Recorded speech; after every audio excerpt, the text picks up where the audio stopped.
Agenda है, जो पताका है बीजेपी की लड़ाई की, उस पताका में ये दोनों भी फिट नहीं आते। तेलुगु देशम पार्टी के नेता भी शायद जो है फिट न हो पाए।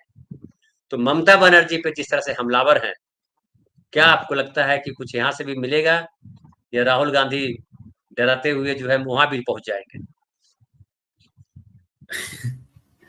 देखिए, आप कम से कम एक काम किए, षड्यंत्र तो आपने किया कि आप राहुल गांधी पे बोलने के लिए बुला लिए, और मतलब सुनियोजित ढंग से गालियां दिलवाने का काम की तैयारी आपने रखी थी। लेकिन खैर, अच्छा किया भाई आपने देखिए, कि सामाजिक, मैंने इसलिए कहा कि राहुल गांधी यानी सामाजिक न्याय, सामाजिक न्याय पे आप बोलिए और बतलाइए कि हिंदू मुसलमान बनाम सामाजिक न्याय कहाँ होगा। और मजबूती इसलिए सामाजिक न्याय को मिली है कि नहीं, अच्छा कांग्रेस किया आपने पार्टी जो हमें। प्रमुख विपक्षी दल है वो नहीं, तैयार है लड़ने को। तो विषय में आपने फंसाया, लेकिन सवालों में निकाल दिया, ये एक अच्छी बात है। क्योंकि आपने जी राहुल गांधी पे कोई सवाल किया ही नहीं, इसलिए मैं राहुल गांधी पे कुछ कहूंगा भी नहीं। और इस एक सवाल का जवाब नहीं दूंगा कि सामाजिक न्याय का मतलब राहुल गांधी होता है या राहुल गांधी का मतलब सामाजिक न्याय होता है। लेकिन जो चंपई सोरेन के साथ ये लोग कर रहे, तो ये तो इनका ओल्ड पैटर्न है ना धनंजय जी। इन्होंने महाराष्ट्र में फॉर्मूला अपनाया, और महाराष्ट्र के लोगों ने लोकसभा में तो बता ही दिया, विधानसभा में भी बताएंगे। सरकारें गिराने ये कर नहीं पाए, थोड़े दिन और सरकार चल गई होती या अंदर रह गए होते हेमंत सोरेन, और ये मतलब चंपई सोरेन के नेतृत्व में चल गई होती, तो वैसे में सरकार अपनी भी बना ले सकते थे। तो वो मौका मिला नहीं, उन्होंने आते ही इनको हटाया चंपई सोरेन को, और वो बन गए। तो वहां वो कर रहे हैं। बिहार में आपका क्या सवाल था? हाँ, बिहार में जिस तरह से ये हिंदू मुसलमान राष्ट्रीय स्तर पर जिस तरह से बिल्कुल बीजेपी लेकर बिल्कुल। के चलना चाह रही है, इनकी जो राजनीति हिंदू मुसलमान वाली है, वो अब इनके लिए उतना संभव नहीं हो पाएगा। और उसकी वजह यह है कि अब ये कोaliशन सरकार यदि चला रहे हैं, इनके लोग बोलते रहेंगे, कंगना रनौत बोलेगी, और भी लोग बोलेंगे। इलेक्शन में भी हो सकता है कि नरेंद्र मोदी और अमित शाह जब जाएं, तो चूंकि इसी तरीके से भीड़ को एड्रेस करते हैं, तो हो सकता है कि सांप्रदायिक उनका पोजीशन हो, और सांप्रदायिक भाषा हो, सांप्रदायिक तरीका हो। लेकिन सरकार के नीतिगत फैसलों में अब ये सांप्रदायिक फैसले नहीं ले सकते। और इसकी वजह है, हम लोगों ने देखा कि वक्फ बोर्ड का जो मामला आया, सबसे पहले मतलब अनपेक्षित था। हम लोग तो सोच भी नहीं रहे थे कि ये चिराग पासवान करने जा रहे। वजह जो भी हो, चिराग पासवान को आगे क्या राजनीति करनी है एक अलग बात है, लेकिन वक्फ बोर्ड के मामले पे चिराग, उसमें उनके कोर वोट बेस का कोई मसला भी नहीं था, जो कि आरक्षण वाले मामले में था। यदि आरक्षण वाले मामले में उन्होंने अपने कोर वोट बेस को नाराज किया होता और स्टैंड सरकार के पक्ष में या थोड़ा भी बीजेपी के पक्ष की तरफ जाता, तो दिक्कत होती। तो वो बात तो समझ, लेकिन वक्फ बोर्ड को लेकर के उन्होंने एकदम सीधा स्टैंड ले लिया।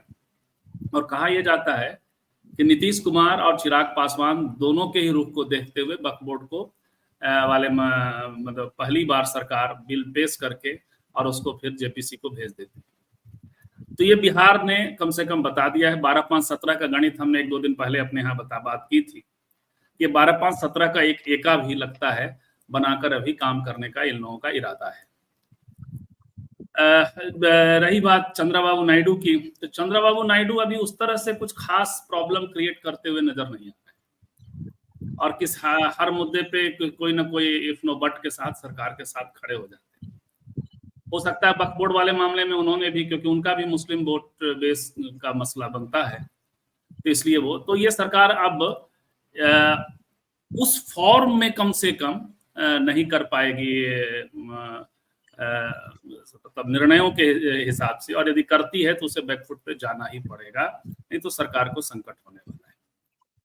ममता बनर्जी के साथ जो ये लोग कर रहे हैं, वो सीधा सीधा ये मैं तो उसको इस तरह से देखता हूं कि एकमात्र अभी महिला मुख्यमंत्री है बिहार एक राज्य में, उसको डिसलॉज किया जा रहा है महिला मुद्दे को ही लेकर के, और अननेसेसरी एक घटना घटी, ब्रूटल घटना थी, ऐसी ब्रूटल घटनाएं और देश के कई हिस्सों में घटी हैं। महाराष्ट्र में आप देखिए, आप जहां बैठे हैं, कैसे हाईकोर्ट ने आंदोलन करने से रोक दिया और उसके बाद हड़ताल करने से रोक दिया। फिर लोगों ने मुद्दा उठाया। उत्तर प्रदेश में देख लीजिए, बिहार में देख लीजिए, आसाम में देख लीजिए। आसाम को वो हिंदू मुस्लिम करने का माहिर आदमी बैठा है वहां, तो उसने हिंदू मुस्लिम उसमें कर भले ही लिया हो, लेकिन सवाल है कि जिस राज्य में रेप की घटनाएं घटती है, एक डॉक्टर की हत्या होती है और वहां बहुत त्वरित गिरफ्तारी हो जाती है। त्वरित गिरफ्तारी के बाद हाईकोर्ट, चूंकि हाईकोर्ट लगातार आरएसएस के एजेंडे पे ऐसा लगता है कि बंगाल का हाईकोर्ट काम कर रहा है। एक जज गया, ज्वाइन कर लिया उन्होंने बीजेपी, वही जज, उस जज ने बहुत सारे जीत भी गए, सांसद भी बन गए, पास किए थे, सांसद भी बन गए वो। बिल्कुल। और उन्होंने जो है वर्डिक्ट भी इनके खिलाफ पास किए थे काफी। तो वहां उन्होंने कहा कि सीबीआई को दे दो, तो सीबीआई को मिल गया। अब सीबीआई पिछले 10-15 दिन से खेल कर रही है, सुशांत सिंह केस की तरह किए जा रही है। आखिर आपने प्रिंसिपल को इंटरोगेट किया और प्रिंसिपल को अरेस्ट नहीं किया, तो हंगामा क्यों खड़ा कर रखा है कि प्रिंसिपल दोषी है?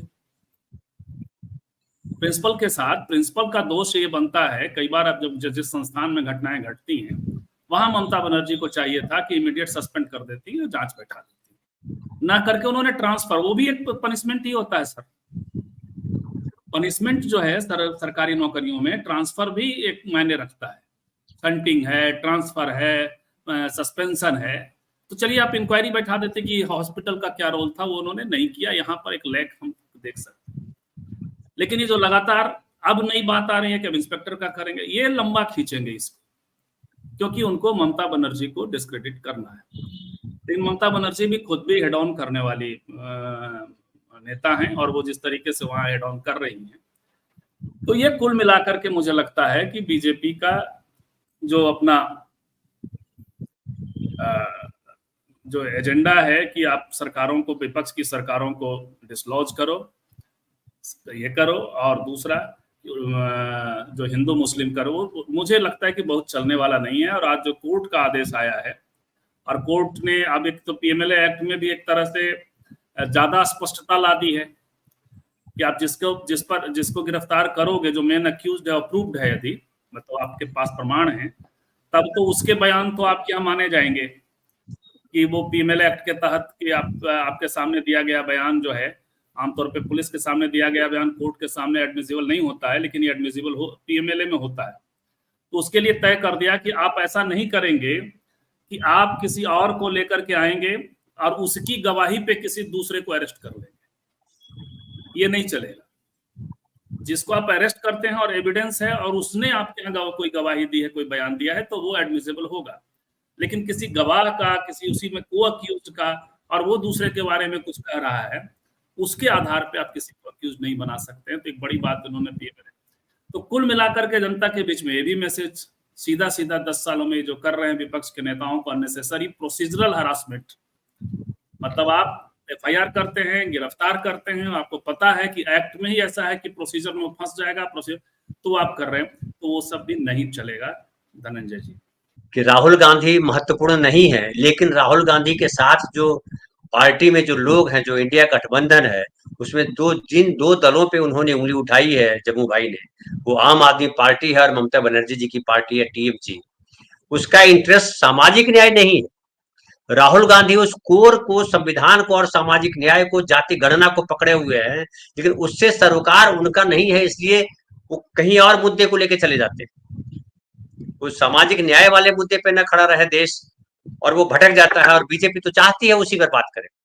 लेकिन क्या आपको लगता है कि जिस तरह से, हालांकि सब लोग कह रहे हैं कि राहुल गांधी क्यों नहीं गए वहां बंगाल, राहुल गांधी क्यों नहीं गए बंगाल, सबकी निगाह उसी पर है। वो जो अपोजिशन के लोग हैं वो भी, और जो बहुत सारे जो प्रबुद्ध लोग हैं वो भी कह रहे हैं। लेकिन राहुल गांधी ने, मुझे लगता है, इसलिए नहीं गए बंगाल कि फिर वो वही हिंदू मुसलमान में ट्रैक में फंस जाएंगे, और फंसना नहीं है वहां। जो जम्मू भाई ने बहुत अच्छी बात कही कि वो आपको वहां लाना चाहेंगे। सामाजिक न्याय ही है जो बीजेपी को, संघ को सबसे ज्यादा परेशान करता है। उसकी पूरी राजनीति को ध्वस्त कर देता है एक तरह से सामाजिक न्याय। और राहुल गांधी ने उस सामाजिक न्याय वाले एजेंडे को पकड़ा हुआ है उन्होंने, और उनके साथ जो दल हैं, चाहे वो इवन उद्धव ठाकरे भी मजबूती से उस जगह पे खड़े हैं आकर के। आप क्या देख रहे हैं, क्या सामाजिक न्याय से डिरेल करने के लिए सब हो रहा है, लेकिन सामाजिक न्याय को डिरेल करना जिस तरह से राहुल गांधी ने पकड़ा हुआ है, इंडिया गठबंधन को उस तरह से पूरा मिलकर के सब बैठे हुए हैं, डिरेल करना आसान है? और क्या बीजेपी की मुश्किल आसान होने वाली दिखाई पड़ रही है कि मुश्किल आपको बढ़ती दिखाई पड़ रही है? देखिए, मोरलेस तो मैं जम्मू भाई से सहमत हूं, लेकिन पूरी तरह सहमत नहीं हूं। एक तो ममता बनर्जी की बहुत ऐसी जिम्मेवारी नहीं बनती है, घटनाएं घटती देश भर में। मैंने अभी तो 8-10 जगहों पे घटनाएं घटी हैं, उत्तर प्रदेश की घटना है, और ऐसा नहीं कि उत्तर प्रदेश की जनता सड़कों पे नहीं आती है, आई भी हाथरस के मामले में। और वहां यदि किसी को लाना है तो लाएगा कौन? वो तो इंडिया गठबंधन के लोग ही लाएंगे ना। उसमें तो फिर भूमिका राहुल गांधी की और प्रियंका गांधी की, सपा की, सबकी बन जाएगी। क्यों नहीं ला रहे हैं? तो वो सवाल नहीं है। और मान लिया शुरुआती दौर में सीधे मुख्यमंत्री के स्तर पे हर बलात्कार डील नहीं होता है, बलात्कार की घटना, तो 5-6 घंटे की देरी का प्रसंग तो बनता है। उसमें आरजी हॉस्पिटल के प्रिंसिपल और तमाम चीजें हुई होंगी, क्या क्या हुई होंगी पता नहीं। हालांकि संजीव भाई जो मीडिया में रिपोर्ट है उसके अनुसार 8 बजे ये घटना पता चलती है, 8 बजे प्रिंसिपल को बताया गया, फिर 10:10 पर पुलिस को इन्फॉर्म किया गया, 10:30 पर पुलिस वहां आती है, फिर जो है 1 बजे फॉरेंसिक टीम आती है। ये सारी रिपोर्ट है। देखिए, बहुत तेजी से काम हुआ है, वहां किसी की लाश नहीं जलाई गई है, वहां किसी के उसके परिवार के लोगों को कुचला नहीं गया है। एक पूरा का पूरा परिवार बर्बाद कर दिया गया उत्तर प्रदेश में, बीजेपी की सरकार ने, योगी सरकार ने किया, के टाइम में हुआ। मैं उसकी बात कर रहा हूँ। हाथरस के अलावा जो घटना थी दिलीप सिंह सेंगर वाली जो घटना है, बिल्कुल आपने पूरा देखा, खेल और भारत की अस्मिता और तमाम चीजें कैसे तार तार हुई हैं, वो सब यहाँ हो रही। वो सब नहीं किया ममता बनर्जी को जितना करना था किया, बहुत सारी चीजें चूक गई। वो कहा जा सकता है, मैंने कहा कि प्रिंसिपल का बाद में जो ट्रांसफर और वो चीजें हुई, उसमें हो सकता था कि दिखता हुआ एक पनिशमेंट सस्पेंशन का कर देते, तो वो प्रसंग नहीं है। और उनके हाथ का मसला नहीं है कि वो डिरेल कर रही है इस तरीके से हिंदू मुस्लिम कर रही है। हिंदू मुस्लिम होना उनके कितना संदेश खाली का जो प्रसंग है, बीजेपी बाजप्ता करती है, बीजेपी बाजप्ता उतरती है, और आपको रिस्पॉन्ड करना पड़ता है जब आप शासन में हैं। इसीलिए बीजेपी जब विपक्ष में होती है तो ये तमाम तरह के हथकंडे, जब नीतीश कुमार और लालू प्रसाद एक साथ आ जाते हैं तो आपने देखा है बीजेपी के तमाशे क्या क्या होते हैं। तो ये उनका ये है, उसमें मैं इसलिए इस स्तर पे वहां पे मैं सहमत नहीं हूँ जम्मू भाई से। आम आदमी पार्टी और ये जो हिंदू मुस्लिम का मामला है और मुसलमानों के खैरख्वाह सिर्फ हम ही हैं, उसको यदि देखा जाएगा तो इस बिंदु पे समाजवादी पार्टी से भी टकराव होगा, और हो रहा है। राष्ट्रीय जनता दल से भी टकराव का पैकेट है, क्योंकि वो राजनीति है ना, लोग राजनीति कर रहे हैं। राष्ट्रीय जनता दल कैसे छोड़ देगा सब कुछ चिराग पासवान के लिए, जो वक्फ बोर्ड के मसले पे आगे आ गए। इस राजनीति को तो समझिए, वो राजनीति वहां फंसती है, वहां फंसेगी तो इंडिया गठबंधन की राजनीति भी फंसेगी। तो ये मसला है।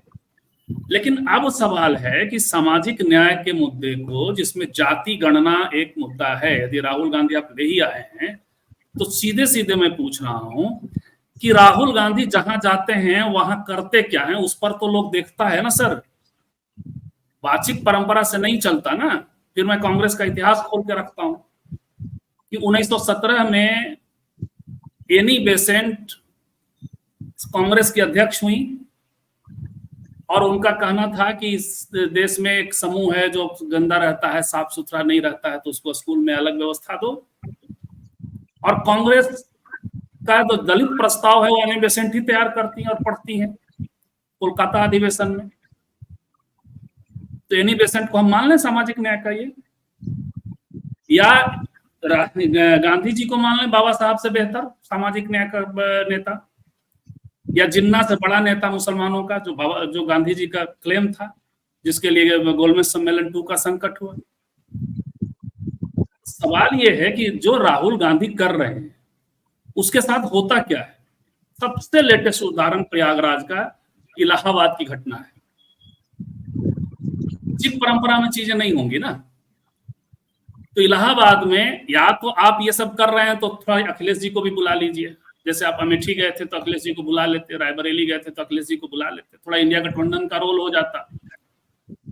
तो हुआ ये कि लोगों ने ट्वीट चला दिया, आपका विपक्ष भी बैठा है आपके लिए ना, जैसे जैसे ममता बनर्जी के लिए विपक्ष बैठा है, इनके लिए बैठा है। तो 5 ब्राह्मणों ने सामाजिक न्याय के कार्यक्रम में आए हुए राहुल गांधी का स्वागत किया।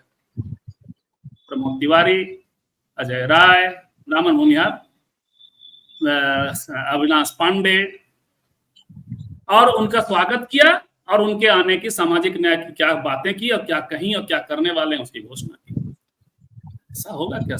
ऐसे मान लेगा लोग कि सामाजिक न्याय कर रहे हैं? और 2 साल हो गया ना, 2022 के रायपुर कन्वेंशन के बाद 2024 के अगस्त में हम बात कर रहे हैं, तो क्या आपके पास अवसर नहीं है काम करने का? आपने 2 साल में परिवर्तन नहीं कर दिए होते? आपने ही 2009 में कहा रखा है कि मुझे मेरे काम से जज करो। ये राहुल है कि राहुल पे हम काम कर रहे हैं, राहुल पे हमारी किताब अब तैयार हो गई, तो राहुल को हम ट्रेस कर रहे हैं कि कब उन्होंने क्या कहा और क्या हुआ। आपने अपने सरकार के भीतर, और वो बीमारी इनकी भी, वो बीमारी राजीव गांधी की भी। हम अपनी किताब में जो सोल्यूशन देख रहे हैं वो सोनिया गांधी में देख रहे हैं। हालांकि सोनिया गांधी भी गठबंधन में, ये सरकार अपनी पार्टी में बहुत परिवर्तन नहीं कर पाई, लेकिन कम से कम एक कोalition चलाने का, ठोस सेकुलर स्टैंड पे खड़े होने का, ये सब उनकी क्रेडिबिलिटी है, उनकी ताकत है एक नेता के तौर पे, जिस नेता को हमारे देश ने ये कर दिया। तो खैर, तो राहुल गांधी जो कह रहे हैं, सवाल सही कर रहे हैं ना हेमंत जी, हम जिससे बच गए थे हेमंत जी ने कह ही दिया कि मध्य प्रदेश में आपके उपाध्यक्ष के ऊपर बुलडोजर कैसे चल जाएगा? सर, आप पार्टी हैं, देश के नंबर सबसे बड़े विपक्ष हैं, कैसे बुलडोजर चल जाएगा और बात वहां की वही रह जाएगी? आप जाकर के धरना प्रदर्शन पर बैठिए। और आपका एक व्यक्ति, उसके बारे में मैंने पता किया, जब किताब लिखते हैं तो आप काम करते हैं, तो हमने पूछा उनको राज्यसभा क्यों भेजा गया कांग्रेस के नेताओं से, इमरान प्रताप गढ़ी। कुछ लोगों ने हंसते हुए कहा कि उसको हर प्रोग्राम में 3-4 लाख देना पड़ता था, इसलिए राज्यसभा बुला लिया। यार, और वो उसी से आप, जिसका कोई जमीनी आधार नहीं है, उससे आप मध्य प्रदेश के मुसलमानों को कविताएं सुनाता है। बिल्कुल, तो उससे आप मध्य प्रदेश के मसले को डील करवा रहे हैं। आप मुसलमानों के लिए, आपने सही कहा हेमंत जी ने कि खड़गे जी के भी उसमें नहीं मिलता, यहाँ भी नहीं मिलता, तो कैसे मान ले? सिर्फ ये कहने भर से कि हम जाति गणना करेंगे और कर्नाटक के जाति आंकड़ों पे बैठ जाएंगे, ऐसे कैसे होगा सर? एक एग्जाम्पल दीजिए। एक एग्जाम्पल देने वाले को आपने वापस एनडीए में भेज दिया और गालियां देते रहिए नीतीश कुमार को। नीतीश कुमार बाजप्ता पैकेज लेकर के, बाजप्ता एग्जाम्पल लेकर के, और विकास प्लस राजनीति के ये विकास प्लस हिंदुत्व के कॉकटेल का विकल्प विकास प्लस सामाजिक न्याय का लेकर के आए थे, आपने उनको भगा दिया। दूसरे अन्य नेता, अभी टकराहट होगी, मैं लिख के दे रहा हूं, आज 1 साल बाद बात करिएगा कि समाजवादी पार्टी से टकराहट होने वाली है, लिख के ले लीजिए, या फिर सरेंडर रहेगी कांग्रेस कभी बढ़ेगी ही नहीं आगे। तो राहुल के सामने तो 2 चुनौतियां हैं ना सर। एक तो कांग्रेस को मजबूत करना, 99 से आगे ले जाना। आप देखिए, अध्यक्ष कोई भी हो, घोषित नेता राहुल गांधी है, तो आपको यहाँ मजबूत करना कांग्रेस को, एक तो ये आपकी जिम्मेवारी है। और दूसरा, जिस एजेंडे पे चल रहे हैं सामाजिक न्याय पे, उस पर ट्रस्ट पैदा करना लोगों में। ट्रस्ट 2-4-10 लोग जो अभय दुबे कल तक जाति गणना के खिलाफ थे, वो हाँ जाति गणना, राहुल कह रहे हैं जाति गणना कर सकते हैं, इससे बात नहीं बनेगी ना। जाति गणना के लिए आप कह रहे हैं तो 5 एग्जाम्पल लेकर के आइए, ये प्रसंग है। तो इसलिए मुझे लगता है कि जो सामाजिक न्याय का कोर एजेंडा तो ही काट है हिंदुत्व का, और सामाजिक न्याय नहीं करती है भाजपा। सामाजिक रिप्रेजेंटेशन के फॉर्मूले के जरिए वो सामाजिक न्याय का एक काट लेकर के आ जाती है। तो उसकी तैयारी तो करिए ना, 4-5-10 ब्राह्मणों के द्वारा सामाजिक न्याय करवाइएगा। आप जाइएगा, भाषण देके आ जाइएगा, आपके पहले कुछ लोग भाषण देंगे, आपस में गपशप करेंगे, उसकी रिपोर्ट तक आपको नहीं पढ़ने की फुर्सत है। आप अपनी ओर से जाइएगा, जाति गणना कराना है आदि वगैरह बात कर लीजिएगा और चले जाइएगा, और आपके फिर 10 ब्राह्मण बैठ के कहेंगे कि राहुल जी सामाजिक न्याय कर रहे हैं। ऐसे होगा धनंजय जी।